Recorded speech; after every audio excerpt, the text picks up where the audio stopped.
अस्सलाम वालेकुम नाज़रीन, मैं शिरीन ज़ादा हूँ और इस वक्त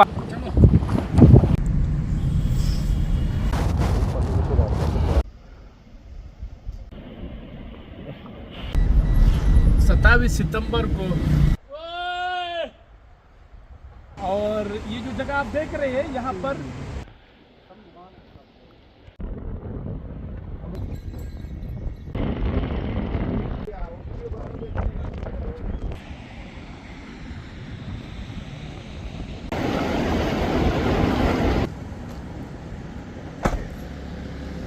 सयाहों को लगा कि स्वात में ऑपरेशन जारी है और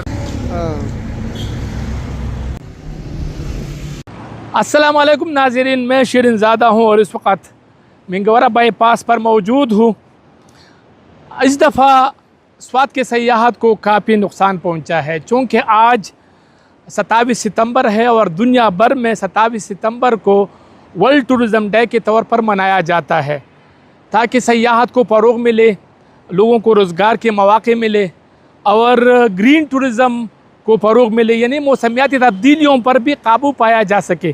तो ये मुख्तलिफ़ उन्वान से जो है ना ये वर्ल्ड टूरिज़म डे मनाया जाता है। इस दफ़ा चूँकि स्वात में काफ़ी हालात ख़राब रहे, 27 जून को जिस मुकाम पर मैं मौजूद हूँ यहाँ पर 27 जून को एक सैलाबी रेला आया और इस सैलाबी रेले ने स्वात के सयाहत को बहुत बड़ा नुकसान पहुँचाया। इसमें 14 कीमती जानें सयाहों की ज़ाया हो गई। ये वो मुकाम है जहाँ पर सैलाबी रेला आया एकदम।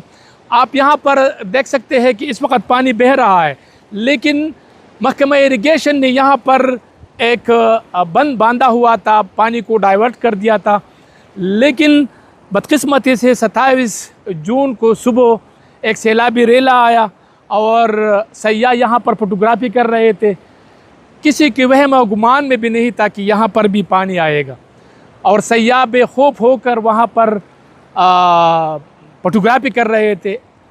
तो वो एकदम सैलाबी रेला आया और इसमें वो बेचारे उन्होंने वहाँ पर पनाह ली एक टेले पर, लेकिन आहिस्ता आहिस्ता पानी के बहाव में इजाफ़ा होता गया और वो सब शहीद हो गए।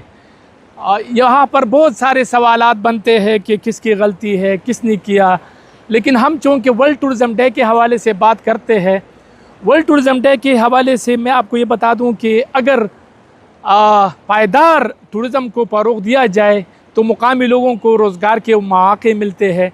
इसी तरह ये जो ग्रीन टूरिज़म है उसको फ़रोग़ मिलता है और क्लाइमेट चेंज पर भी काबू पाया जा सकता है। यानी मुकामी टूरिज़म को फ़रोग़ अगर दिया जाए तो दरख्तों की कटाई और इसी तरह मज़ीद दरख्त लगाना, इन चीज़ों की तरफ लोगों की तवज्जो बढ़ जाती है।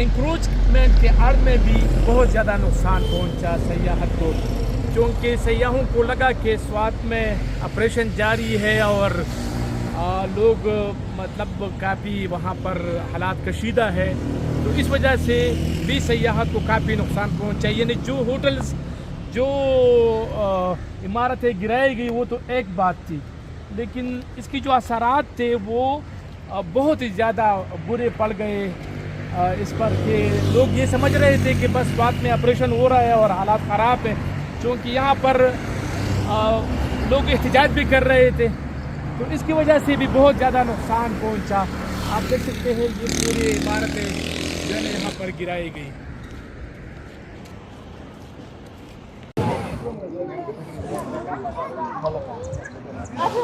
लेकिन अगर टूरिज़म ख़राब हो तो इस दफ़ा चूँकि स्वात के सयाहत को बहुत ज़्यादा नुकसान पहुँचा है, यानी 27 जून से लेकर फिर 15 अगस्त को मिंगवरा शहर में भी सैलाबी रेला आया और इसने भी बहुत सारे मकानात, दुकान और मार्केटों को नुकसान पहुँचाया। पानी अंदर चला गया था और लोगों के बहुत ज़्यादा नुकसानात हुए। तो इस हवाले से लोग जो है ना इस दफ़ा काफ़ी मुतासिर हुए हैं, चूँकि स्वात में तकरीबन 1500 से ज़्यादा होटल्स है और मुख्तलिफ़ इलाक़ों यानी मलम जबा, गबिन जबा, म्यादम, मदियन, बहरैन, इसी तरह कालाम, उतरोड़, गबराल, महोडन झील, वुशु, इन इलाक़ों में बहुत सारे होटल्स हैं और सयाहों की सहूलत के लिए बहुत चीज़ें हैं। लेकिन बदकिस्मती से इस दफ़ा 27 जून से फिर 15 अगस्त और अब तक जो सूरत हाल है वो बहुत ही गंभीर है। होटल कम्युनिटी से मेरी बात हुई, यानी यहाँ की जो तंजीम है, यहाँ की जो होटल एसोसिएशन है, तो इनका कहना था कि इस दफ़ा हमें अरबों रुपए का नुकसान पहुँचा है, यानी बहुत ज़्यादा नुकसान हुआ है। इसकी वजह ये है कि चूँकि पंजाब में भी सैलाब आया और NDA में, PDA में मुख्तलिफ़ अवकात में सैलाब की और लैंड स्लाइडिंग की और इसी तरह अलर्ट जारी करते थे, तो सयाह क्यों आए ख़तरे से खेलते हुए। तो इस वजह से काफ़ी नुकसान पहुंचा सयाहों की आमद में, यानी 90% कमी आई है। इस वक्त स्वात के तमाम होटल्स खाली है और जितने भी सयाहती मकामात है वो बिल्कुल, वहाँ पर जितने भी होटल्स है इनसे मेरी बात हुई तो वो कह रहे हैं कि यहाँ पर कोई सयाह नहीं आ रहे हैं, और अगर आ भी रही है तो बहुत कम आ रहे हैं। चूँकि इस मद में मतलब लाखों के हिसाब से लोग इससे जुड़े हैं, बहुत ज़्यादा लोगों को रोज़गार के मौक़े ये फराहम करते हैं। सयाहत का शुबा हैंडीक्राफ्ट में, टैक्सी में, होटल्स में, दुकानों में, तो हर शुबे में यहाँ पर लोग जो है ना मुतासिर हुए। अब चूँकि सूरत हाल ये है कि पिछले इतवार में, यानी महमूद ख़ान के दौर PTI का जो था, इसमें सयाहत के फ़रोग़ के लिए मुख्तलिफ़ मकामात पर तक़रीबात मुनक़्क़िद किए जाते थे, मेले मुनक़्क़िद किए जाते थे। लेकिन जब से नया हुकूमत आई है, यानी 2-3 साल से हम कह सकते हैं कि अब दोबारा से जो है ना वो सूरत हाल नहीं रही, यानी कोई इवेंट इस तरह, कोई तक़रीबात स्वात में नहीं मुनक़्क़िद किए जा रहे हैं। तो इस वजह से भी काफ़ी मतलब सयाहत को नुकसान पहुंच रहा है, क्योंकि अगर आप सयाहत को फ़रोग़ देते हैं, सयाहत को मतलब दवाम बख्शते हैं, तो वो इसलिए इस वजह से जो है ना वो मुमकिन है कि आप सयाहों को कोई अट्रैक्शन का मौका फराहम करें, उनको कहे कि आप आए, आपके जान माल और सब चीज़ें महफूज है, कोई इशू नहीं है। तो इस वजह से मतलब सयाहत को काफ़ी नुकसान पहुँच रहा है। और लोग ये गिला भी करते हैं कि महमूद ख़ान के दौर में बहुत ही ज़्यादा सयाहत को फ़रोग़ मिला था, सयाह आ भी रहे थे। उन दिनों में भी नुकसान 2022 में सैलाब आया, बहुत ज़्यादा नुकसान हुआ, लेकिन इसके बावजूद इस पर काबू पाया गया। अब अगर हम देखें तो कालाम सड़क जो 6 किलोमीटर है बहरैन से कालाम तक, ये 32 किलोमीटर में 6 किलोमीटर का जो सड़क है वो इंतहाई ख़राब है। और मतलब छोटे बड़ी गाड़ी तो आ जा सकती है, लेकिन मुकामी लोग ये कहते हैं कि इतनी दूर से सयाह आते हैं और यहाँ पर सड़क इस तरह हो तो फिर कौन आएगा। तो वो मतलब वफाकी हुकूमत के ज़ेर असर है। अमीर मुकाम का ताल्लुक़ भी इसी हल्के से है, इसी इलाके से है, वो यहाँ से इलेक्शन में खड़े हो जाते हैं। ये अलग बात है कि वो नहीं जीत पाते, लेकिन इलाका इनका यहाँ पर है, मुस्लिम लीग नून की हुकूमत है वफाक में, तो ये वफाक के ज़ेर अंडर आता है। तो यहाँ पर वो सड़क भी बनना चाहिए। 6 किलोमीटर है, इस पर अगर ब्लैक टॉपिंग कर दिया जाए तो कोई इशू नहीं है। सूबाई हुकूमत से भी मेरी मतलब वज़ीर आला से भी मेरी 2 दफ़ा इस हवाले से बात हुई है, तो वो कहते हैं कि हम इस पर काम नहीं कर सकते, ये वफाक के ज़ेर कंट्रोल है और वफाक ही इसको देखता है। तो मैंने इनसे ये मुतालिबा किया कि वो अगर वफाक के साथ है तो आप सूबाई हुकूमत कोई और रोड बना दे मुतबादिल, ये दरिया के साथ है, आप ऊपर पहाड़ पे बनाए। लेकिन उस तरफ भी कोई तवज्जो नहीं दे रहे है और टाल मटोल से और वो काम लिया जा रहा है और अभी तक वो 6 किलोमीटर रास्ता जो है ना वो नहीं बन सका। हाँ, अलबत्ता एक बात मैं आपको ज़रूर कहूँ कि खुशखबरी सयाहों के लिए ये है कि कालाम से महोडन झील तक का जो सड़क है वो बन गया है। सयाह इस पर अपनी गाड़ी में सफ़र कर सकते हैं और बहुत ही ज़्यादा बेहतरीन रोड बन गया है। तो जितनी भी सयाह है वो अब अपनी गाड़ी में जा सकते हैं। दूसरी बात ये कि कुदरती आफात से लाभ, यानी जितनी भी नुकसानात इस साल हुए 2025 में, यानी जून से लेकर आज सितंबर तक, ये इसमें अल्लाह का शुक्र है स्वात के जितनी भी सयाहती मकामात है, यानी मलम जबा, गबिन जबा, म्यादम, मदियन, बहरैन, कालाम, महोडन झील, उतरोड़, गबराल, ये सब महफूज रहे, कोई सैलाब वहाँ नहीं आया। लेकिन चूँकि रोज़ाना की बुनियाद पर NDMA PDMA ये अलर्ट जारी करते थे कि गैर ज़रूरी सफ़र से गुरेज किया जाए, बारिश का इम्कान है, लैंडस्लाइडिंग का और सैलाब आने का भी ख़दशा है, तो कौन आएगा फिर इस ख़तरे के साथ। बहरहाल जो भी है, मुकामी लोग इस पर गिला भी करते हैं कि NDMA PDMA थोड़ा सा तहक़ीक़ करे, थोड़ा सा मतलब ऐसा न करे कि वहाँ बैठ कर एकदम कहे कि वहाँ सैलाब आने का ख़दशा है और आप ना आए। बहरहाल ये उनका मुतालिबा है, एहतियात बहुत ज़्यादा ज़रूरी है। रात के वक़्त सफ़र से गुरेज किया जाए, दिन के वक़्त सफ़र किया जाए तो मेरा ख़्याल है फिर कुछ भी नहीं है। तो ये सूरत हाल है। इस दफ़ा स्वात के सयाहत को बहुत ज़्यादा नुकसान पहुँचा। होटल एसोसिएशन के मुताबिक अरबों रुपए का नुकसान हुआ है। जितने भी लीज़ पर होटल्स लिए गए हैं उनको भी काफ़ी नुकसान पहुँचा है। तो 27 सितंबर योम सयाहत के हवाले से पूरी दुनिया में मनाया जाता है, लेकिन आज स्वात में सरकारी सतह पर कोई तकरीब यहाँ पर मुनक़्क़िद नहीं की जा रही है।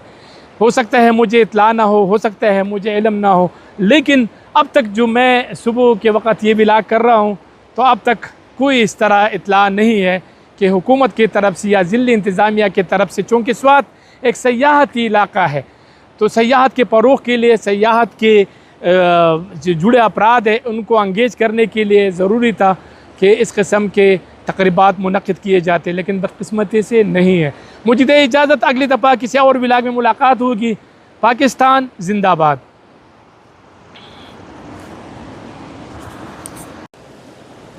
ज़रा था इस वक्त हमारे साथ सुहेल ख़ान मौजूद है, होटल के शुबे से वाबस्ता है, टूरिज़म से जुड़े हैं और सयाहत के फ़रोग़ के लिए और सयाहत से वाबस्ता अफराद सयाहत के फ़रोग़ के लिए मुख्तलिफ़ इवेंट्स भी मुनक़्क़िद करते हैं। तो टाइम देने का शुक्रिया। सर, क्या कहेंगे इस वक्त क्या सूरत हाल है? आज वर्ल्ड टूरिज़म डे है, 27 सितंबर को पूरी दुनिया में टूरिज़म के हवाले से जो है ना मनाया जाता है, लेकिन आज स्वात में मैं नहीं देख रहा हूँ कि कोई तकरीब यहाँ पर मुनक़्क़िद की जा रही है। तो इस हवाले से आप क्या कहते हैं?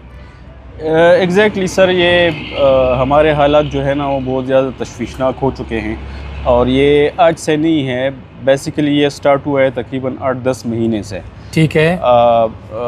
प्रॉब्लम जो अराइज हुआ है वो असल में बेसलेस वार्निंग्स की वजह से है। अच्छा। बेसलेस हम इसको इसलिए कहते हैं कि ये कोई एक भी वार्निंग इनका जो है ना वो पिन पॉइंट नहीं था। ठीक है। और दूसरी बात ये थी कि उससे बहुत ज़्यादा नुकसान इस तरह हुआ है कि टूरिज़म जो है ना एक बहुत ज़्यादा सेंसिटिव चीज़ है, चूँकि हर कोई वहाँ पे जाएगा जो बहुत ज़्यादा सेफ़ हो। बिल्कुल। ठीक है ना। तो हमारे गवर्नमेंट और एजेंसीज़ NDMA और PDMA फिर उसके ऊपर जो है ना हमारा टूरिज़म डिपार्टमेंट भी उसको उस वार्निंग को जो है ना उसको सपोर्ट करता है और फिर उसको और स्प्रेड आउट करता है। तो ये सारे इदारे मिलकर फिर हमारे जो सिविल एडमिनिस्ट्रेशन है वो उसको फिर इन्फोर्स कर देता है यहाँ पे।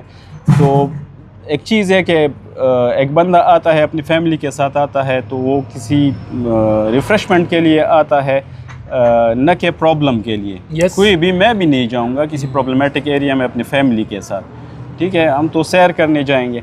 बहरहाल जब आप एक वार्निंग इशू करते हो तो ज़्यादा लोग जो है ना गवर्नमेंट की सुनते हैं, अपने इदारों की सुनते हैं। तो अगर एक गवर्नमेंट एक इशू करता है एक वार्निंग तो लोग उसको सीरियस लेते हैं। हाँ, बिल्कुल सही बात है। तो पूरी ट्रैवलिंग जो है ना 8 महीने से, सैलाब यहाँ पे आया है 15 अगस्त को। यस। ठीक है, जो एग्जैक्ट सैलाब आया है। जो 27 जून को आया था वो थोड़ा सा पानी फ्लैश की उसमें आया था। ये भी सैलाब नहीं था, ये भी फ्लैश था। इसलिए कि 2-3 घंटे में ये पानी जो है ना ख़त्म हो गया। तो ये भी एक फ्लैश था। फ्लैश थोड़ी देर के लिए आता है और वो फिर निकल जाता है। बिल्कुल ठीक है। तो फ्लैश इतनी ज़्यादा तबाही भी नहीं करता, लेकिन उसको फिर बड़ा चढ़ा के पेश करके इस तरह किस बात में सैलाब आया हुआ है और सैलाब आया, सयाह जो है ना गैर ज़रूरी सफ़र से गुरेज करे। फिर इनके वार्निंग्स जो होते हैं ना वो लॉन्गर ड्यूरेशन पे होते हैं। 1 हफ्ता आप नहीं जाओगे, 2 हफ्ते आप नहीं जाओगे और ये ख़त्म नहीं होता कि एक और तो ये मुसलसल 8 से 10 महीना हमें इन्होंने ट्रैवल तकरीबन बैन किया हुआ था। तो हमारे पास जितने भी इवन कारपोरेट सेक्टर के 50-60 सिर्फ मेरे कलाम के होटल के फुल होटल पे 3-3 दिन उनके इवेंट्स थे, उनके प्रोग्राम थे, उनके ट्रेनिंग्स होते हैं हमारे पास, उनके कॉन्फ्रेंसेस होते हैं। तो ये सारा जो है ना, ये पहले से फ्यूचर के लिए बुकड होता है, वो सारे के सारे कैंसिल हो गए। इस तरह सैकड़ों की तादाद में इंडिविजुअल जो बुकिंग्स थी वो भी सारी कैंसिल हो गई। हम आ गए ज़ीरो ऑक्यूपेंसी पे। ठीक है, और हमारा स्टाफ रिड्यूस होते होते सिर्फ 10% रह गया। जो मेरी नीड है, अब मेरे पास स्टाफ जो है ना वो 10% है। मैं उनको इसलिए सिर्फ नहीं निकाल सकता कि ये इतनी इन्वेंट्री जो है ना उसको मेंटेन भी करना है, उसको संभालना भी है। बिल्कुल, सिर्फ इसलिए इन लोगों को अभी तक रखा हुआ है, और हम इनको सैलरी नहीं दे सकते। इवन इनको फूड देना भी मुश्किल हो गया हमारे लिए। तो हम कहते हैं कि जब एक गवर्नमेंट वार्निंग इशू नहीं करती, बिल्कुल वार्निंग इशू नहीं करती, दुनिया आप देख लें कोई भी गवर्नमेंट वार्निंग इशू नहीं करेगी। क्यों नहीं करेगी? इसलिए कि जब वो वार्निंग इशू करती है ना तो पूरा सिस्टम लॉकडाउन हो जाता है उसके साथ। ठीक, सारे कारोबार जो है ना वो बंद हो जाते हैं। ठीक है, हर चीज़ रुक जाती है। तो इस वजह से कोई भी गवर्नमेंट जो है ना वो प्रॉब्लम को टैकल करने की कोशिश करते हैं, वार्निंग से वो रिस्ट्रेन रहते हैं, वो इशू नहीं करते। सही, वार्निंग आप इशू ना करें, आप एक प्रॉब्लम को पिन पॉइंट करें, उस जगह को उस टाइम के लिए लॉकडाउन करें, उस रोड को बंद कर दें जो ख़तरनाक है। ठीक है, लेकिन इसके साथ साथ आपकी पूरी इमरजेंसी इक्विपमेंट, आपके एम्बुलेंसेस, ये सारी चीज़ें इन प्लेस होगी। आपके हॉस्पिटल्स में इमरजेंसी लागू होगी, उस पर सारे डॉक्टर्स जो है ना वो वहाँ पे होंगे कि कोई भी नाखुशगवार वाक़या को फिर वो हैंडल कर सके। तो बीच में कोई चीज़ भी नहीं है। ठीक है, और आप एक वार्निंग इशू करते हो। अगर आप कहते हैं कि यहाँ पे सैलाब 8 महीने से आप कह रहे थे सैलाब आ रहा है, लैंडस्लाइडिंग हो रही है, अभी आप गैर जरूरी सफर से गुरेज करें। एग्जैक्टली 2-3 दिन पहले आपने डिक्लेयर किया कि मानसून ख़त्म हो गया। ठीक है, प्रॉब्लम ख़त्म हो गया। तो अगर प्रॉब्लम आज ख़त्म हो गया, इसके बाद नहीं आएगा, तो इससे पहले किस दिन आया है यहाँ पे? कल